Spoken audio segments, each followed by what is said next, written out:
Hello दोस्तों, नमस्कार। GS Unicode में आपका हार्दिक स्वागत और अभिनंदन करते हैं। अगर आप चैनल पे पहली बार आ रहे हैं तो चैनल को सब्सक्राइब कर लीजिए, वीडियो को लाइक कर दीजिए, अपने दोस्तों में भी शेयर कर दीजिए। चलिए, आज हम लोग बात करेंगे रासायनिक विज्ञान की। ये पहला केमिस्ट्री की सेकंड क्लास है। इसमें पहले हम लोगों ने पहली क्लास में केमिस्ट्री क्या है, केमिस्ट्री की डिफिनीशन देखा। उसके बाद उसके फादर कौन है, उसमें उसके जनक क्या है, उसकी उत्पत्ति कहाँ से होती है, ये सारी चीज़ें हमने इसमें देख लिया था पहली क्लास में। अगर आपने पहली क्लास नहीं देखी है तो आप पहले जाएं, पहली क्लास देखिए। उसके बाद ये सेकंड क्लास है। आज हम पढ़ेंगे पदार्थ के प्रकार, टाइप्स ऑफ मैटर। मैटर कितने प्रकार के होता है, ये सारी चीज़ इसमें आपको देखना है। जैसे ठोस, पहला क्या है ठोस। कल हमने देखा था ना, अपने आपको बताया था कि मैटर के 5 प्रकार होते हैं: ठोस, द्रव, गैस, प्लाज्मा और बोस-आइंस्टीन कंडेंसेशन। तो आज हम बात करेंगे ठोस क्या है, सॉलिड। एंड हिंदी में ठोस कहते हैं, इंग्लिश में सॉलिड। जैसे कि आपको सिंबल में भी या फिर आप फिगर में भी देख रहे हैं, ठोस का आकार दिखाया गया है। देखिए 3 कलर में दिखाया गया। ठोस क्या है, जैसे कि आप निश्चित कहते हैं कि ना, ठोस वह होता है जो कि कंप्रेसिबल नहीं होता है, जिसका आकार निश्चित होता है और आयतन भी क्या होता है, निश्चित होता है। उसे हम क्या कहते हैं, ठोस कहते हैं। डिफिनीशन अगर प्रॉपर देखी जाए तो क्या है, चलिए देख लेते हैं। आयतन तथा आकार दोनों निश्चित होता है। ठोस कणों के बीच लगने वाले बल इतने प्रबल होते हैं कि इनके घटक या कण, परमाणु या अणु या आयन किसी भी प्रकार के स्थानीय गति या ट्रांसलेशनल मोशन नहीं कर पाते। यद्यपि कंपनिक या वाइब्रेशन या घूर्णन गति हो सकती है, इसी कारण इनका आकार निश्चित और आयतन भी निश्चित होता है। कहने का मतलब ठोस वह होता है जो कि कंप्रेसिबल नहीं होता। पहली बात तो इसमें कोई गति नहीं हो सकती है। इसके मॉलिक्यूल्स बिल्कुल पास पास होते हैं, डेंस होते हैं, एकदम सघन होते हैं। जो कि जैसे कि ठोस में क्या होता है, आप जितनी सारी चीज़ें हैं, जैसे लकड़ी, टेबल, मेज, कुर्सी, डायमंड, ये सारी चीज़ें क्या ठोस है, क्योंकि इसमें कोई, इनके जो मॉलिक्यूल्स होते हैं बिल्कुल पास पास होते हैं, इसलिए इनका आकार और आयतन क्या होता है, निश्चित होता हो। आई होप आपको ये क्लियर हुआ होगा। चलिए बात करते हैं सेकेंड क्या है, द्रव, लिक्विड। क्या है सेकंड, जैसे मैटर के सेकंड टाइप्स है द्रव। द्रव क्या होता है, अगर आपसे डिफिनीशन पूछी जाए, जैसे कि आप चित्र में देख रहे हैं, बीकर में रखा गया है, किसी बर्तन में रखा जाता है, या किसी कंटेनर में, या किसी भी डिब्बे में, कप में, प्लेट में, आप जिसमें रखते हो तो कब पानी उसी तरह का क्या कर लेता है, आकार लेता है। कहने का मतलब है पानी को क्या कुछ ना कुछ कंप्रेस किया जा सकता है। इसका कहने का मतलब आकार निश्चित नहीं होता है, आकार निश्चित नहीं होता है। कहने का मतलब आप समझते हैं, पानी का आकार निश्चित नहीं होता है। वह पानी जिस बर्तन में रखा जाएगा, पानी उसी बर्तन का आकार क्या कर लेता है, ग्रहण कर लेता है। तो अगर द्रव की डिफिनीशन देखी जाए कि द्रव की डिफिनीशन क्या हो सकती है, तो अगर आपसे पूछा जाए कि डिफिनीशन क्या, तो आप डिफिनीशन क्या, क्योंकि आपकी डिफिनीशन लिखने के लिए आएगी, 100% लिखने के लिए आएगी और आपको पता भी होनी चाहिए। तो डिफिनीशन आपसे पूछी जाएगी और लिखने के लिए भी आएगा, तो डिफिनीशन क्या हो सकती है, तो आप बताइए डिफिनीशन क्या है। जैसे देखा जाए डिफिनीशन, तो द्रव के में कणों की गतिज ऊर्जा ठोस अवस्था की अपेक्षा कम होती है। जो उसमें ऊर्जा होती है ठोस अवस्था की अपेक्षा कम होती है। द्रव अवस्था में कोई कणों की कोई निश्चित विस्थापन अरेंजमेंट नहीं होता है, फिर भी यह कण इतने समीप होते हैं, इनका आयतन निश्चित होता है।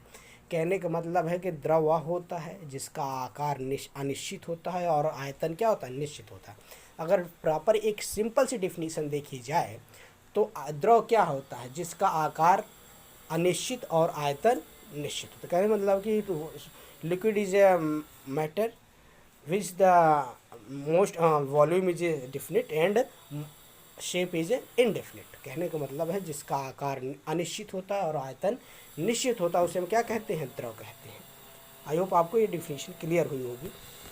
फिर से समझ लीजिए कि द्रव को क्या किया जा सकता है, कंप्रेस किया जा सकता है, थोड़ा दबाया जा सकता है, और वो जिस बर्तन में रखते हैं, मतलब जिस बर्तन में रखा जाए उसी बर्तन का आकार ग्रहण कर लेता है, इसीलिए हम इसी को क्या कहते हैं, द्रव कहते हैं। द्रव का आयतन निश्चित होता है, इस चीज़ को आप, डिफिनीशन एक सिंपल सी है कि द्रव होता है जिसका आकार अनिश्चित होता है और आयतन निश्चित होता है, उसे हम क्या कहते हैं, द्रव कहते हैं। जो कि कंप्रेसिबल होती है, इसमें थोड़ा सा करंट भी फ्लो हो सकता है, मतलब कि इसके मॉलिक्यूल्स थोड़ा इधर उधर क्या करते हैं, कंपन कर सकते हैं, इसमें थोड़ी सी गति उत्पन्न हो सकती है, तो उसे हम क्या कहेंगे, द्रव कहेंगे। आई होप ये क्लियर हुआ होगा। तो बिल्कुल सिंपल सी डिफिनीशन है द्रव की।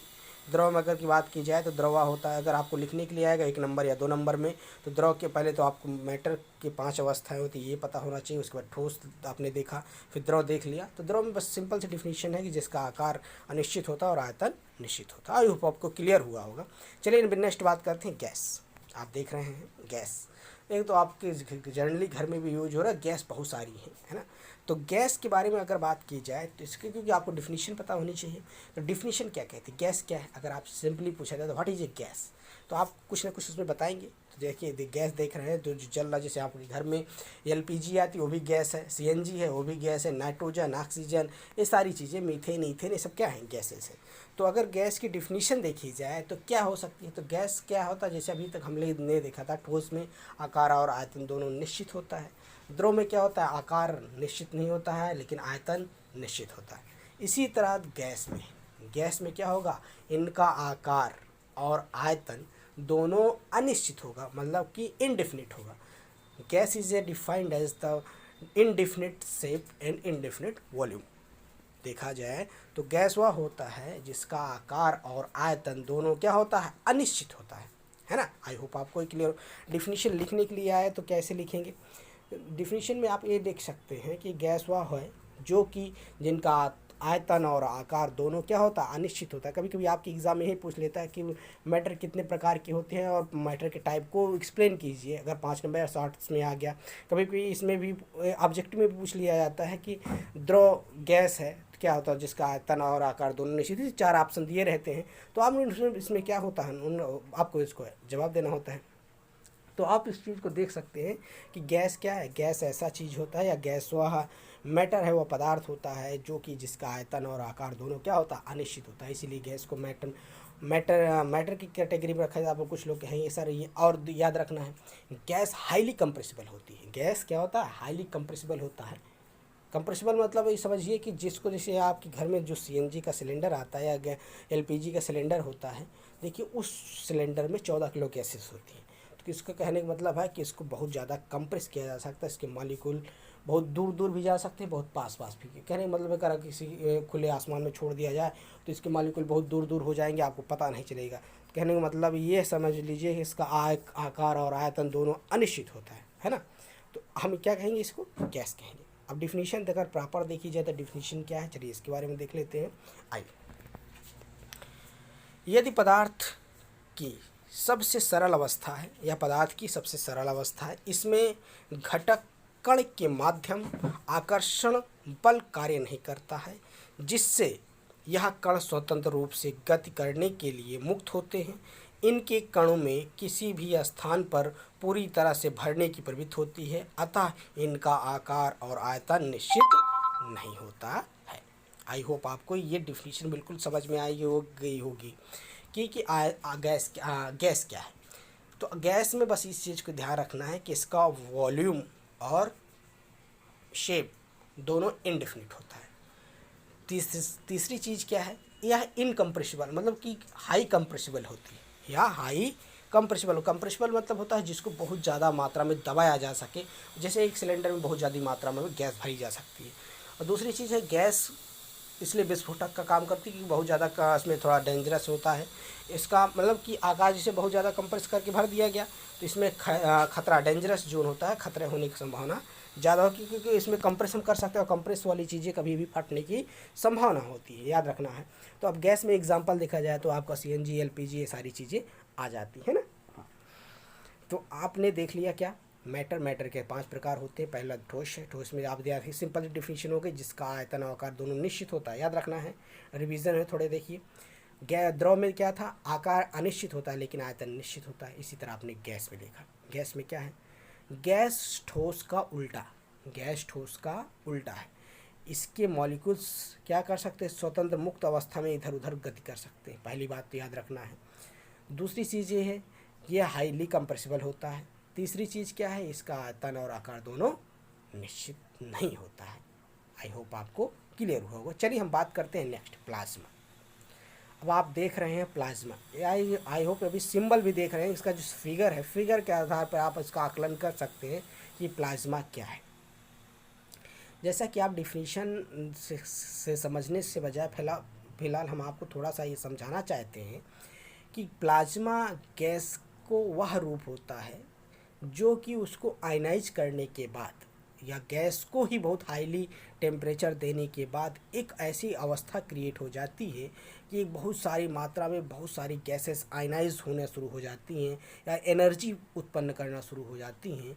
उस कंडीशन को हम प्लाज्मा कहते हैं, है ना।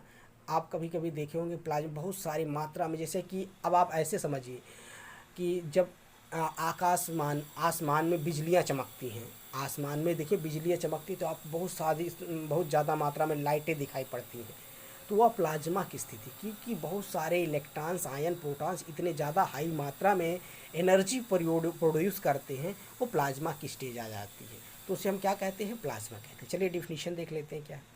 प्लाज्मा एक गर्म आयनित गैस है। देखिए आपने हमने बताया क्या है, गर्म आयनित गैस है जिसमें धनात्मक आयन और ऋणात्मक आयन की लगभग बराबर संख्या होती है। प्लाज्मा की विशेषताएं सामान्य गैसों से काफ़ी अलग हैं, इसलिए प्लाज्मा को पदार्थ की चौथी अवस्था माना जाता है। उदाहरण के लिए कोई प्लाज्मा विद्युत रूप से आवेशित कण से बने होते हैं, इसलिए विद्युत के चुंबकीय क्षेत्र में काफ़ी प्रभावित होते हैं। जैसे कि आप बिल्डिंग करते समय देखिए, बिल्डिंग जो होती है, देखिए छोटी मोटी बिल्डिंग्स नहीं, जहाँ पर प्लाज्मा आर्क बिल्डिंग है, जहाँ पर बहुत ज़्यादा मात्रा में एनर्जी प्रोड्यूस कराई जाती है गैसों से, तो एक प्लाज्मा क्रिएट किया जाता है, उसके चारों ओर गैसेज आयनाइज हो जाती हैं, तो उसे अवस्था हम क्या कहते हैं, प्लाज्मा कहते हैं। याद रखना है। तो प्लाज्मा, जैसे अब ये भी समझ लीजिए, जो बादलों में बिजलियाँ गरजती हैं, चमकती हैं, वो प्लाज्मा की कंडीशन है, क्योंकि उसमें बहुत ज़्यादा मात्रा में गैसेज क्या होती हैं, आयनाइज्ड हो जाती हैं। उस अवस्था को जैसे लाइट ऑफ याद रखिए ना। अब आता है बोस आइंस्टीन कंडेंसेशन, पदार्थ की पांचवी अवस्था। इसको बताया किसने था, हमारे भारत के चंद्रशेखर आइंस्टीन कंडीशन बोस साहब ने बताया था, चंद्रशेखर बोस ने इसके बारे में एक्सप्लेनेशन दिया था, इसीलिए उन्हीं के नाम पर ये बोस और यहाँ पर दो थे, बोस साहब थे और एक आइंस्टीन साहब थे, दोनों ने मिलकर इनको इसके बारे में बताया था। ये पदार्थ की ठोस अवस्था से बहलने की पहली अवस्था है, जैसे ठोस बनने से पहले की अवस्था को क्या कहते हैं, बोस आइंस्टीन कंडेंसेशन अवस्था कहा जाता है। बोस आइंस्टीन कंडेंसेशन मतलब समझिए कि वह अवस्था जो कि ठोस ना हो और न द्रव हो न गैस हो, वह अवस्था जो ठोस बनने के लिए प्रेरित की जाती है, उस अवस्था को हम क्या कहते हैं, बोस आइंस्टीन कंडेंसेशन अवस्था। अभी जैसे आप समझिए कि कोई चीज़ द्रव है और उसको ठोस बनाना है, तो एक अवस्था आएगी जब ठोस बनेगी। तो ठोस अवस्था बनने से पहले जो कि पूर्णतः ठोस ना हो, वो अवस्था ही क्या कहलाती है, बोस आइंस्टीन कंडेंसेशन। इसको हमारे भारत के साइंटिस्ट ने बताया, चंद्रशेखर बोस साहब ने, कि ठोस डायरेक्ट कोई चीज़ ठोस नहीं बनता है, एक अवस्था क्रिएट होती है, धीरे धीरे कोई द्रव जब ठोस बनता है तो एक तुरंत ठोस ना बन के एक अवस्था आती है जिसे हम कहते हैं बोस आइंस्टीन कंडेंसेशन। इसको आइंस्टीन साहब और बोस साहब ने मिलकर इसके बारे में बताया था, तो इसीलिए उनके नाम पर बोस आइंस्टीन कंडेंसेशन अवस्था रखी गई थी। आई होप आपको ये क्लियर हुआ होगा। थोड़े से हम इसकी डिफिनीशन के बारे में बात करेंगे, तब हम आगे चर्चा करेंगे कि कैसे ये होगा। जैसे कि कोई चीज़ को या कोई द्रव को एक क्रिटिकल टेम्परेचर तक ठंडा किया जाता है, या कि जैसे कि आप फ्रीज़ में, अब ऐसे समझिए, जब किसी चीज़ को फ्रीज में रखते हैं तो डायरेक्ट क्या बर्फ़, पानी से बर्फ़ बनता नहीं है, देखिए आप एक मोल्टेन स्टेट आती है, उसी को हम कहा जाता है। चलिए डिफिनीशन देख लेते हैं। ब्रह्मांड में प्रत्येक कण की दो श्रेणियों में से एक में रखा जा सकता है, दो श्रेणियों में से एक में रखा जा सकता है, जिसे फर्मियन और बोसॉन्स कहते हैं। इसके आपस मतलब बोसॉन आपके आसपास के अधिकांश पदार्थ के लिए फार्मियन जिम्मेदार, जो फार्मियन होता है वो जिम्मेदार होता है, क्योंकि इसमें इलेक्ट्रॉन, प्रोटॉन और न्यूट्रॉन शामिल है। जबकि आप एक साथ कई फार्मियन मिलते हैं तो एक बोसॉन, कहने का मतलब है कि बोसॉन शब्द बोसॉन के ही कण से बना है। जैसे कि कोई फार्मियन मतलब होता है जो इलेक्ट्रॉन प्रोटॉन से मिलकर बना हो, लेकिन जब बहुत सारे फार्मियन मिल जाते हैं तो क्या बनाते हैं भाई, बोसॉन बनाते हैं। कहने का क्या सेंस है कि ब्रह्मांड में जो इतने कण हैं दो श्रेणियों में रखा गया, किसमें, फार्मियन और बोसॉन्स में, है ना। तो आप अधिकांश जितने पदार्थ होते हैं वो फार्मियंस होते हैं। फार्मियंस मतलब है कि जो इलेक्ट्रॉन, प्रोटॉन और न्यूट्रॉन से मिलकर बने हैं। लेकिन यह अगर बहुत सारे फार्मियन मिल जाए तो क्या बन जाते हैं, बोसॉन्स मिल जाते हैं। तो अब आगे क्या है, बोसॉन आइंस्टीन संघनित पदार्थ की अवस्था जिसमें बोसॉन को तनु गैस या परम शून्य ताप 0 केल्विन या -273 डिग्री सेंटीग्रेड तक नीचे ताप तक ठंडा किया जाए। आप सोचिए जब 0 डिग्री पर हो तो तभी बर्फ़ बन जाती है, उससे भी नीचे ठंडा कर जाते हैं। तो इस अवस्था को सत्येंद्र नाथ बोस ने भविष्यवाणी की थी 1924 से 25 में। सत्येंद्र नाथ बोस ने बताया कि इस पदार्थ को क्या नाम दिया गया, बोस-आइंस्टीन कंडेंसेशन। आई होप आपको ये क्लियर हुआ होगा, पांचों अवस्थाएं, ठोस, द्रव, गैस, प्लाज्मा और बोस-आइंस्टीन कंडेंसेशन। अगर आपको किस में कोई कन्फ्यूज़न होता है या किसी भी टॉपिक में कोई भी कन्फ्यूजन है तो आप कमेंट बॉक्स में कमेंट कर सकते हैं। आपको पूरी बिल्कुल आपका कन्फ्यूज़न क्लियर किया जाएगा।